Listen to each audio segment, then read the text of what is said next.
Hello students, अत्री knowledge channel में आपका स्वागत है। आज हम अध्ययन करेंगे क्लास 10 का रासायनिक अभिक्रियाएं एवं समीकरण, जिसके अंतर्गत हम जानेंगे कि रासायनिक अभिक्रिया क्या है और फिर रासायनिक अभिक्रियाओं को किस प्रकार से प्रदर्शित किया जा सकता है और ये रासायनिक अभिक्रियाओं की क्या विशेषताएं हैं, क्या बातें हैं। तो इन सब का अध्ययन आज हम इस वीडियो के द्वारा करेंगे। स्टूडेंट्स, इससे पहले आप कक्षा 9th में कुछ परिवर्तनों के बारे में जान चुके हैं कि हमारे आसपास लगातार परिवर्तन होते रहते हैं और उन परिवर्तनों में से दो मुख्य परिवर्तनों पे आपने कक्षा 9th में फोकस किया था। एक थे भौतिक परिवर्तन और दूसरे थे रासायनिक परिवर्तन। अगर हम बात करें रासायनिक परिवर्तन की, तो रासायनिक परिवर्तन के कुछ उदाहरण से आप समझ जाएंगे कि मैं किस बारे में बात कर रहा हूं। आपने देखा होगा कि बरसात के दिनों में जब आपके घर की कोई लोहे की वस्तु, चाहे वो लोहे का तसला हो, लोहे का फावड़ा हो, लोहे की कीलें हो या अन्य कोई लोहे का उपकरण बरसात में बाहर छूट जाता है, तब वह जंग खा जाता है, उसके ऊपर जंग लग जाता है और फिर किसी भी स्थिति में वो वापस पहले वाली अवस्था में नहीं लौट पाता। इसी प्रकार से गर्मियों में आप दूध को फ्रिज के बाहर कुछ घंटों के लिए रख दें तो आप देखते हैं कि थोड़ी देर बाद, कुछ घंटों के पश्चात दूध जो है वो क्या हो जाता है, खट्टा हो जाता है, जिसे सामान्य भाषा में कहते हैं कि दूध फट गया और फिर वो वापस नॉर्मल दूध में नहीं आता।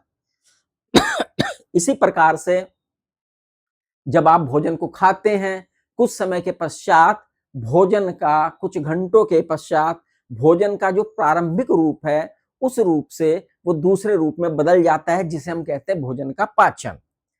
तो हमारे आसपास ये विभिन्न प्रकार की जो घटनाएं हो रही हैं, परिवर्तन हो रहे हैं, वास्तव में इसमें आप देख रहे हैं कि भाई पदार्थ मूलतः ऐसे पदार्थ में परिवर्तन हो रहा है जिसे हम वापस पहली फॉर्म में नहीं ला पाते, यानी उसके गुणधर्म परिवर्तित हो रहे हैं, उसके गुण बदल रहे हैं।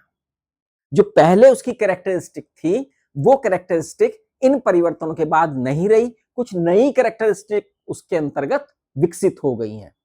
तो ऐसे परिवर्तन जिनमें कोई पदार्थ नए पदार्थ में बदल जाता है, नए गुणों वाले पदार्थों में परिवर्तित हो जाता है, रासायनिक परिवर्तन कहलाते हैं। जब हम किसी रासायनिक परिवर्तन की बात कर रहे हैं कि भाई एक रासायनिक परिवर्तन हुआ है, तो वास्तव में रासायनिक परिवर्तन का मतलब है उसके अंदर एक रासायनिक अभिक्रिया संपन्न हो गई है। रासायनिक परिवर्तन होता तभी है जब उसके भीतर क्या हो जाए, रासायनिक अभिक्रिया।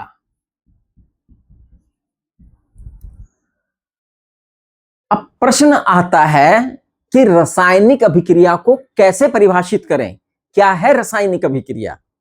तो स्टूडेंट्स, जब कोई पदार्थ एक या एक से अधिक, वो पदार्थ अकेला रह सकता है या एक से ज्यादा भी हो सकते हैं, इस प्रकार क्रिया करते हैं कि कोई नया पदार्थ बन जाए, पदार्थ क्रिया कर कोई नए पदार्थ में परिवर्तित हो जाए,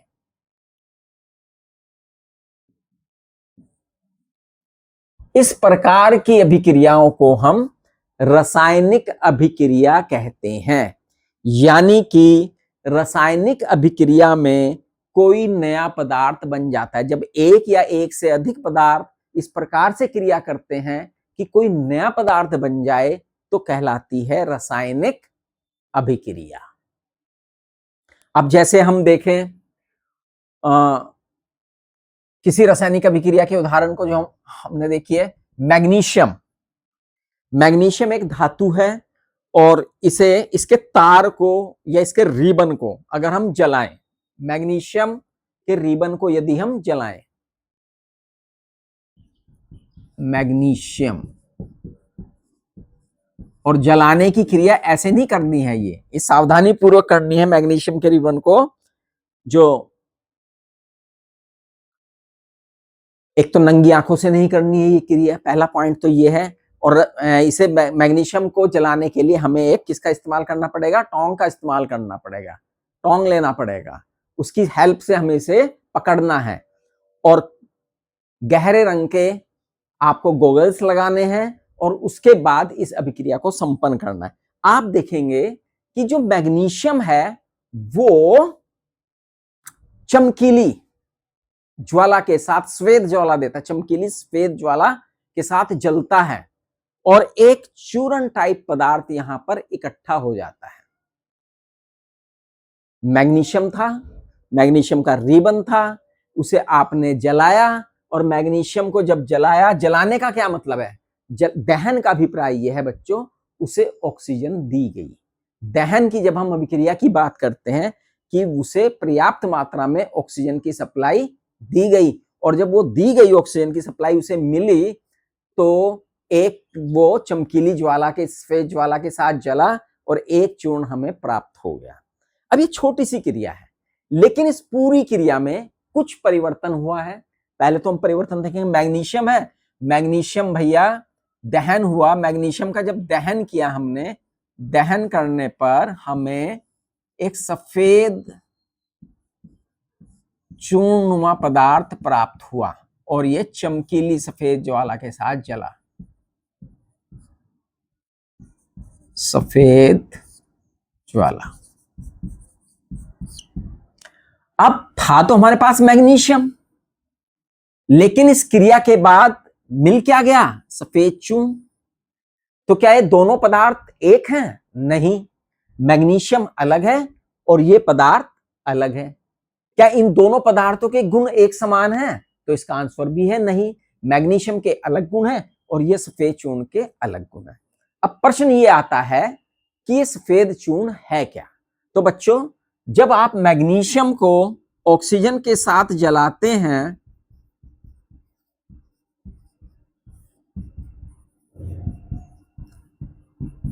ऑक्सीजन को साथ जलाते हैं तो यहां पर मैग्नीशियम ऑक्साइड का सफेद चूर्ण प्राप्त होता है। क्या है ये? Magnesium oxide. इस मैग्नीशियम ऑक्साइड का ये सफेद चूर्ण है मैग्नीशियम ऑक्साइड। कक्षा 9th में कुछ बातें जो आपने अध्ययन की हैं उनका इस रासायनिक अभिक्रिया एवं समीकरण में पूरा का पूरा उपयोग होना है। देखिए, आपको परमाणु का कॉन्सेप्ट पता होना चाहिए, अणु का कॉन्सेप्ट पता होना चाहिए, यौगिक कैसे बनते हैं उनका पता होना चाहिए, यौगिक के रासायनिक सूत्र कैसे बनते हैं, ये सब बातें आपको ज्ञात होनी चाहिए, क्योंकि ये सब बातें आपको कक्षा 9th में अच्छी तरह से समझाई गई थी। इसलिए उसका पूरा का पूरा उपयोग यहां पर इस लेसन के अंतर्गत होना है, तभी आपको रासायनिक अभिक्रियाएं और रासायनिक समीकरण अच्छी तरह से समझ में आएंगे। Is that clear? तो भाई, मैग्नीशियम को जब ऑक्सीजन के साथ जलाते हैं तो मैग्नीशियम ऑक्साइड बनता है। ये एक रिबन के रूप में था और ये यहां पे एक चूर्ण के रूप में प्राप्त हो गया। तो आपने देखा, चूंकि एक नया पदार्थ बन गया, एक रासायनिक अभिक्रिया संपन्न हो गई, इसका मतलब रासायनिक अभिक्रिया संपन्न हो गई। इसी प्रकार से यदि आप लेड नाइट्रेट को लें, किसको लें? Lead nitrate.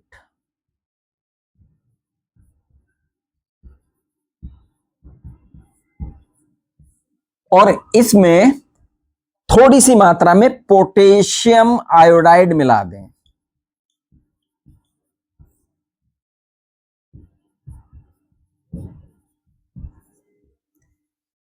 तो आपको एक पीले रंग का अवक्षेप प्राप्त होगा, पीले रंग का अवक्षेप नुमा पदार्थ, पीले रंग का अवक्षेप प्राप्त होगा।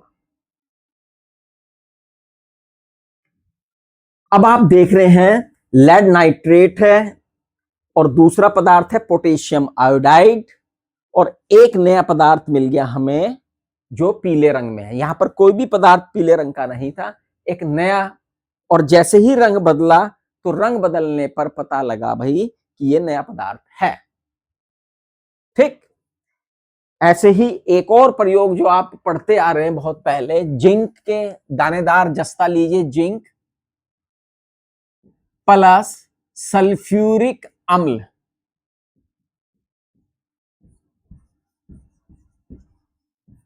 में डालिएगा तो आप देखेंगे कि आपको एक गैस बाहर तेजी के साथ निकलती हुई प्राप्त होती है।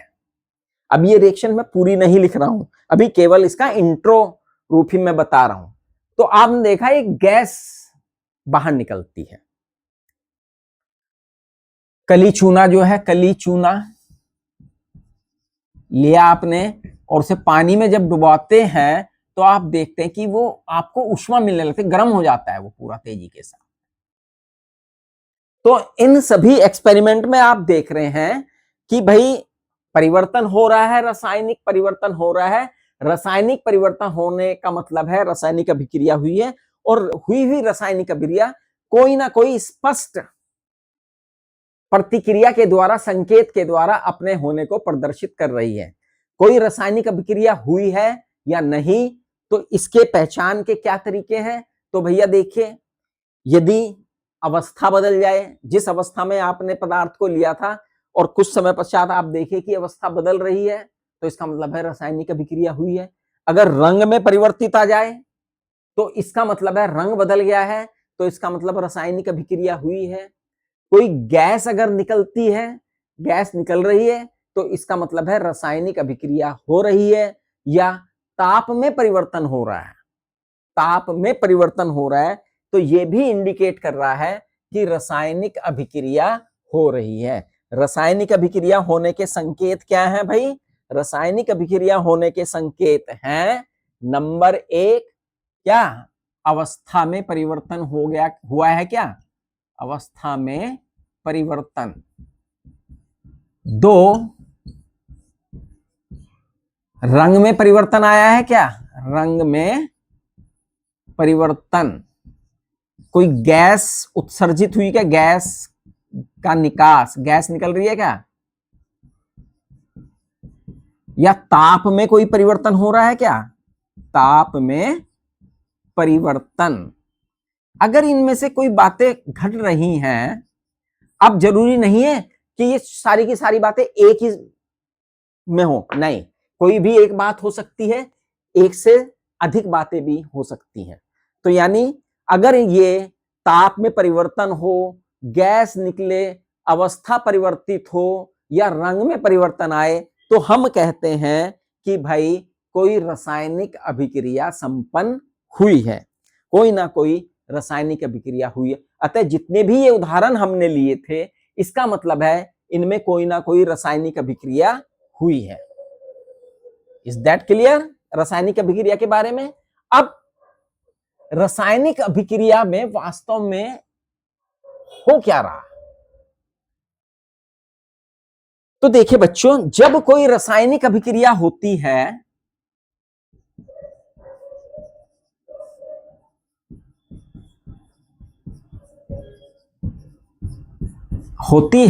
तो हमने कहा कि नए पदार्थ बनते हैं, कोई ना कोई नया पदार्थ बनेगा। अब ये हुआ कैसे? जो पदार्थ पहले था उससे नया पदार्थ बना।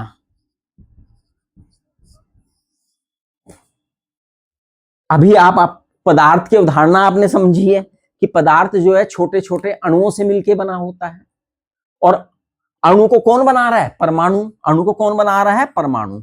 अब परमाणु आपस में एक दूसरे से किसी ना किसी रूप में जुड़े हैं।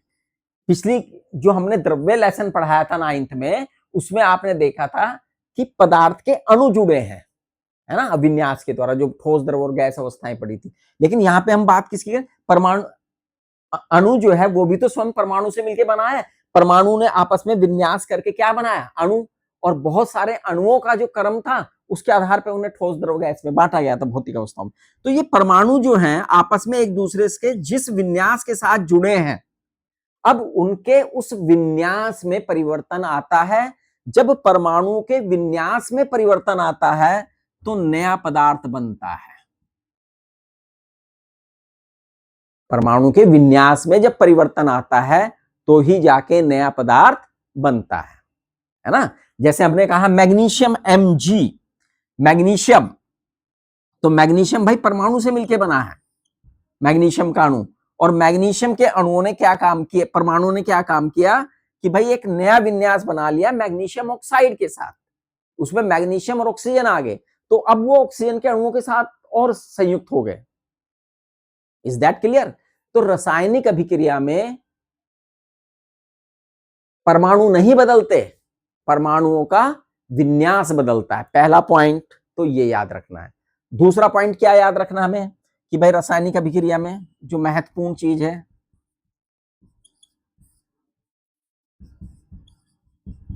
ये परमाणु का विन्यास बदलता कैसे है।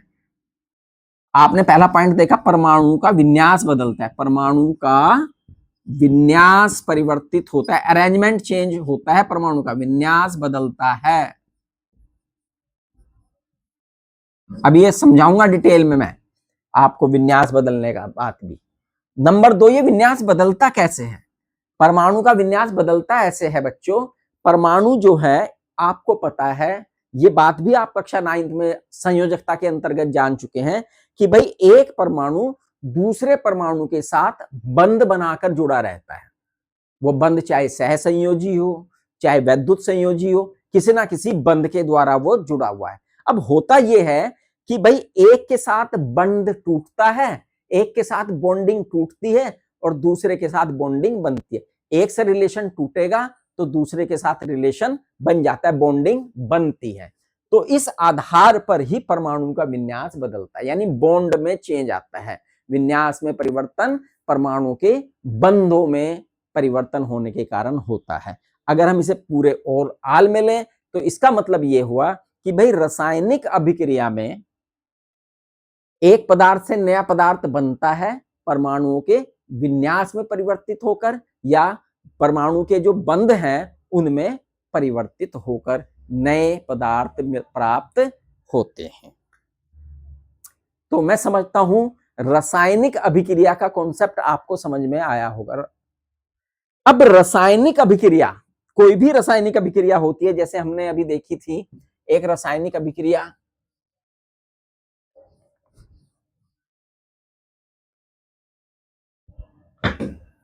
जैसे जिंक प्लस सल्फ्यूरिक अम्ल,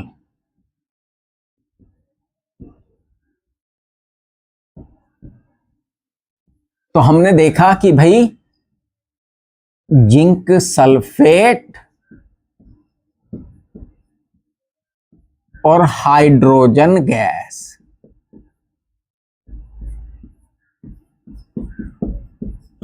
हमने क्या काम किया कि एक जार में पहले जिंक के टुकड़े लिए, उसमें क्या डाल दिया, सल्फ्यूरिक एसिड डाल दिया। सल्फ्यूरिक एसिड डालने, दो पदार्थ ले लिए हमने, है ना, इन्हें डाला, और इन्हें डालने के बाद कुछ देर बाद देखा कि भाई हाइड्रोजन गैस निकलनी प्रारंभ हो जाती है और एक पदार्थ भी बनता है जो है जिंक सल्फेट। अब हमने इन्हें प्रदर्शित कर दिया।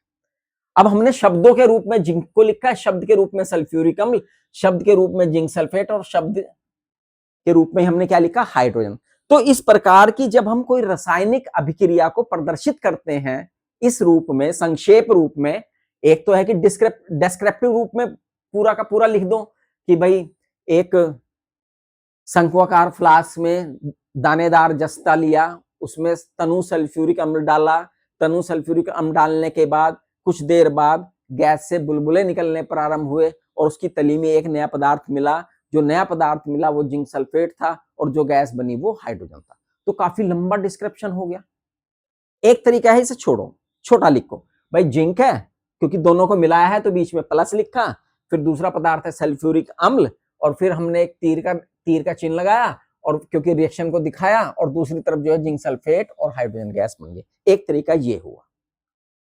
तो रासायनिक अभिक्रिया में बच्चों इन दो पदार्थों को, इन सभी को हमने किस रूप में लिखा, शब्द रूप में लिखा। तो इस प्रकार के समीकरण को हम कहते हैं शब्द समीकरण। शब्द समीकरण, रासायनिक अभिक्रिया को हमने शब्द समीकरण के द्वारा प्रदर्शित किया, लेकिन ये अब भी बड़ा है, तो इसे शब्द समीकरण को हम रासायनिक समीकरण के रूप में लिख सकते हैं। किसी भी रासायनिक अभिक्रिया को हम रासायनिक समीकरण के रूप में भी लिख सकते हैं। रासायनिक समीकरण क्या होती है? जब हम देखिए, पहले उससे पहले एक और टर्म समझ लीजिए।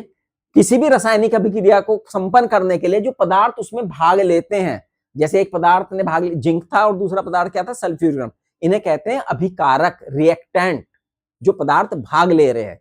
और अभिक्रिया के पश्चात जो पदार्थ बने हैं, जो प्रोडक्ट बने हैं, उन्हें कहते हैं उत्पाद या प्रोडक्ट। जैसे जिंक सल्फेट और हाइड्रोजन गैस क्या है? उत्पाद हैं। और इन अभिकारकों और उत्पादों को एक दूसरे से सेपरेट करने के लिए उनके बीच में एक तीर का चिन्ह लगाते हैं। इस तीर के चिन्ह की जो टेल होती है वो हमेशा अभिकारकों की तरफ होती है, और जो इनका हेड होता है वो हमेशा उत्पाद की तरफ होता है। Is that clear? तो ये तो ही कोई रासायनिक अभिक्रिया को जब हम समीकरण रूप में लिखते हैं। लेकिन रासायनिक समीकरण के रूप में लिखने के लिए अगर अभिकारकों और उत्पादों को सूत्रों और संकेतों की सहायता से लिखा जाए, संक्षेप रूप में लिखने के लिए और संक्षिप्त बनाने के लिए, किसी भी रासायनिक समीकरण को संक्षिप्त बनाने के लिए या शब्द समीकरण को संक्षिप्त करने के लिए जब अभिकारकों और उत्पादों को संकेतों और सूत्रों के द्वारा प्रदर्शित किया जाता है, तो इस प्रकार की समीकरण को रासायनिक समीकरण कहते हैं। जैसे इसी केस में देखिए, जिंक का सूत्र क्या होता है बच्चों? Zn प्लस क्या मिला इसमें? Sulphuric acid. सल्फ्यूरिक एसिड कौन होता है? H2SO4। आपने तनु और सांद्र दो शब्द सुने होंगे, डाइल्यूट एंड कंसंट्रेटेड। जैसे लिख दिया तनु सल्फ्यूरिक अम्ल, सांद्र H2SO4, या तनु के लिए DIL डाइल्यूट शब्द और कंसंट्रेट के लिए CON, ये शब्द लिखे रहते हैं। तो इसका क्या अभिप्राय है? इसका मतलब है तनु में क्या होता है कि भाई पदार्थ की अपेक्षा करते पानी ज्यादा है, पानी ज्यादा मिला दिया उसमें, है ना। और जब पानी कम रहता है तब उसके लिए क्या लगाते हैं? सांद्र। तो इस केस में देखिए हमने Zn प्लस H2SO4, इन दोनों अभिकारकों को, ये है जिंक यानी कि जस्ता और यह है सल्फ्यूरिक अम्ल।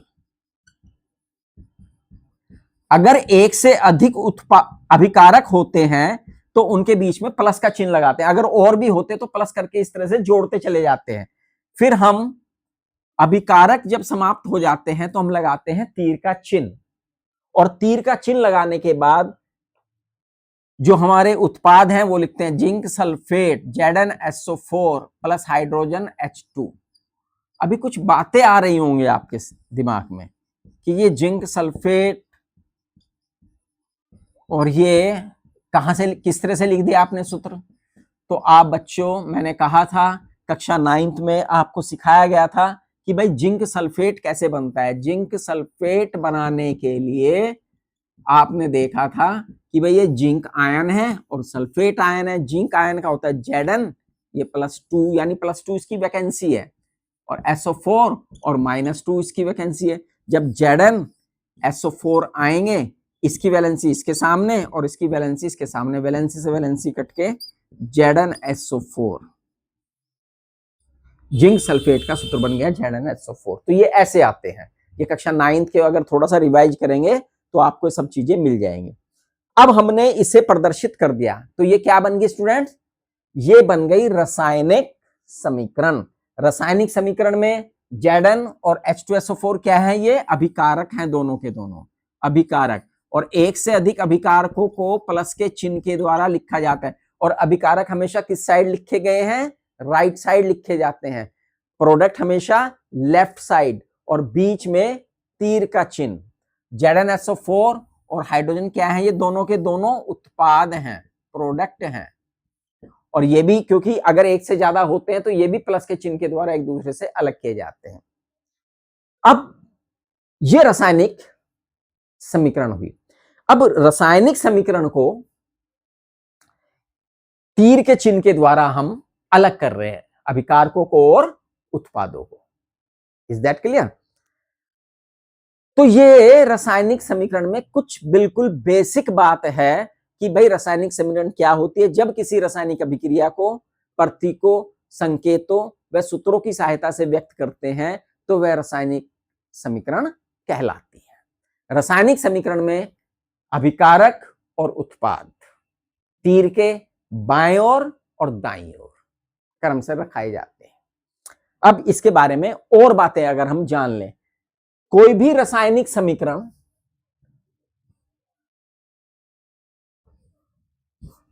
जब हम लिखते हैं तो एक बात ध्यान रखते हैं कि भाई ये कोई भी रासायनिक समीकरण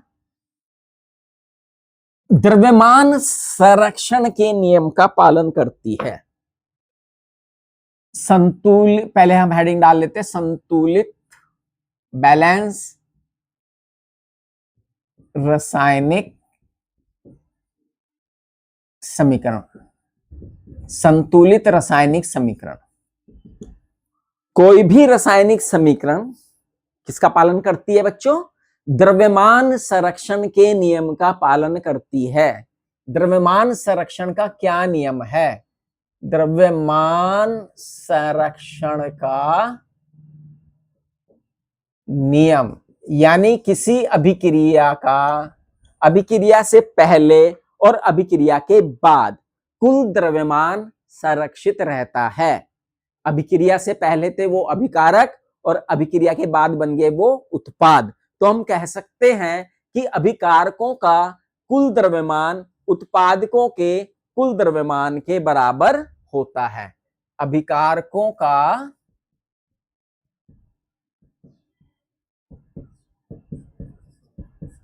कुल द्रव्यमान बराबर होता है उत्पादकों का कुल द्रव्यमान, यानी द्रव्यमान में कोई परिवर्तित नहीं आता। अभी अभिकारक किसके बने हैं? परमाणुओं के बने हैं, और उत्पाद भी परमाणु के बने हैं। और ये परमाणु अलग अलग हो सकते हैं क्योंकि अभिकारक भी अलग अलग हो सकते हैं। आपने इससे पहले समीकरण में देखा, दो अभिकारक थे, दो उत्पाद थे, और दोनों अभिकारक और दोनों उत्पाद अलग अलग परमाणु से बने हैं। लेकिन जो परमाणु इधर होंगे वही परमाणु इधर होंगे, है ना, लेकिन उनका विन्यास बदला होगा। विन्यास का मतलब कोई कभी किसी के साथ होगा, कभी किसी के साथ होगा। तो इसका मतलब यह है कि अभिकारकों के परमाणु की कुल संख्या, अब परमाणु का भार बराबर है, भार आपने परमाणु भार भी पढ़ा है, परमाणु से बने अणु, अणुभार भी पढ़ा है। और अणुभार अगर है तभी तो भार जो है भार बराबर है, तो इसका मतलब अणुभार बराबर है। अणुभार बराबर है परमाणु के भार बराबर है, परमाणु का भार बना है परमाणु के मिलने से, यानी परमाणु की संख्या बराबर है। तो अभिकारकों के परमाणुओं की संख्या कुल संख्या बराबर होगी उत्पादकों के परमाणुओं की कुल संख्या। परमाणुओं की कुल संख्या। तो इस सिद्धांत का प्रयोग करके स्टूडेंट्स हम रासायनिक अभिक्रियाओं को संतुलित करेंगे।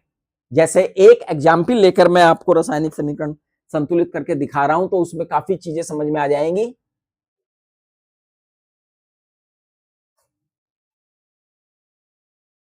लोहे के ऊपर जब भाप गुजारी जाती है, लोहा यानी कि Fe प्लस भाप, भाप का वही सूत्र होगा जो पानी का होता है, केवल भौतिक अवस्था बदली है। हमने कहा था कि जल जो है तीन भौतिक अवस्थाओं में होता है, ठोस, द्रव, गैस, तीनों में होता है। ठोस बर्फ है, द्रव पानी है, और गैस जो है वाष्प है। लेकिन रासायनिक सूत्र तो तीनों का सेम ही होगा, H2O ही होगा। बर्फ का भी रासायनिक सूत्र H2O ही होता है। और ये बना ये तीर का चिन्ह, ये अभिकारक है। ये लोहा, लोहे के ऊपर हमने गुजारी भाप, तो फेरिक ऑक्साइड प्लस, क्योंकि गैस बनेगी हाइड्रोजन, ये एक रिएक्शन। अब इसे मुझे संतुलित करना है। अब मैं जानता हूं अगर मुझे इसे संतुलित करना है तो परमाणु की बात कर रहा हूं मैं, परमाणु रूप में, यानी Fe, एक तत्व तो Fe हो गया, परमाणु तत्वों के होंगे। एक तत्व हाइड्रोजन हो गया, दूसरा तत्व क्या हो गया? ऑक्सीजन हो गया। यानी तीन तत्व हैं ये, लोहा, हाइड्रोजन एंड ऑक्सीजन। इनके परमाणु के इधर के परमाणु की कुल संख्या यानी जो अभिकारक हैं, इधर भी यही 3 तत्व मिलेंगे, Fe है, ऑक्सीजन है और हाइड्रो, इनकी कुल संख्याओं के क्या होगी, बराबर होगी, तभी ये जाके संतुलित बनेगी।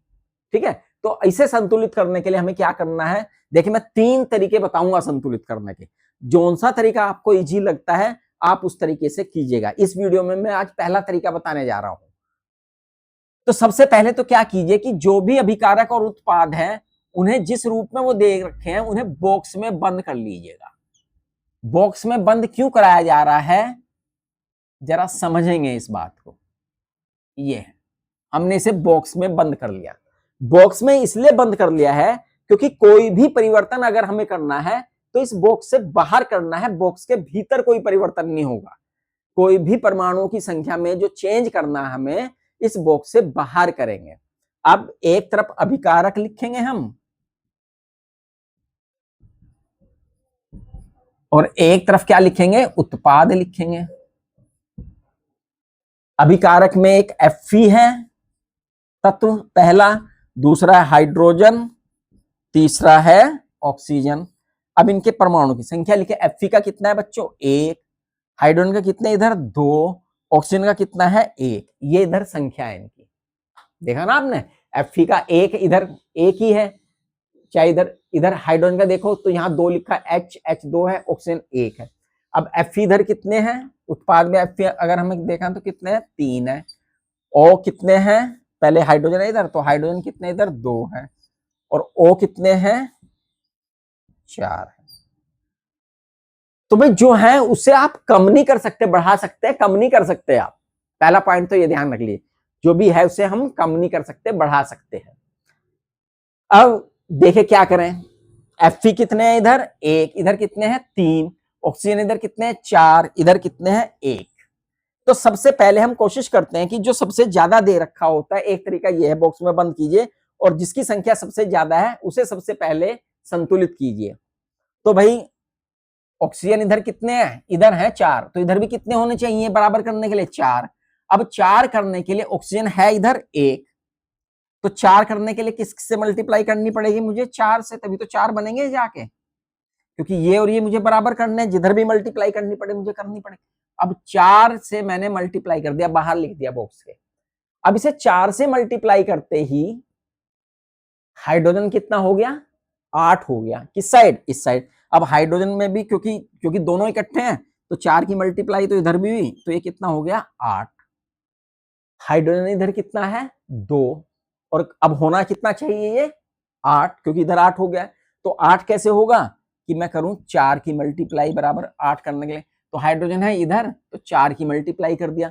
जब मैंने हाइड्रोजन में 4 की मल्टीप्लाई किया तो केवल हाइड्रोजन ही हुआ परिवर्तन, क्योंकि हाइड्रोजन के साथ और कोई नहीं है।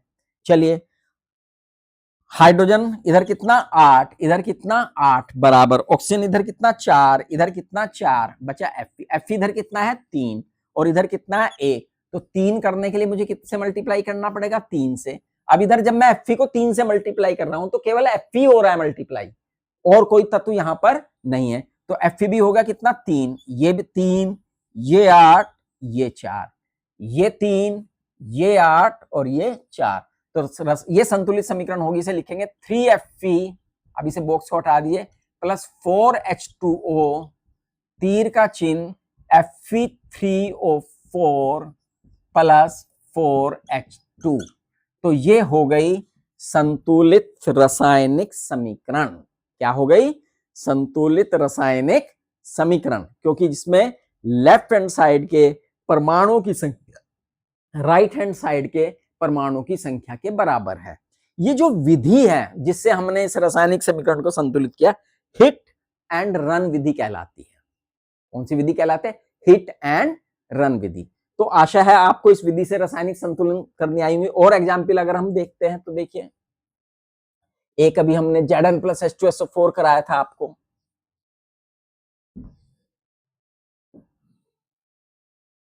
Zn+H2SO4 equal to ZnSO4 plus H2, ये समीकरण थी।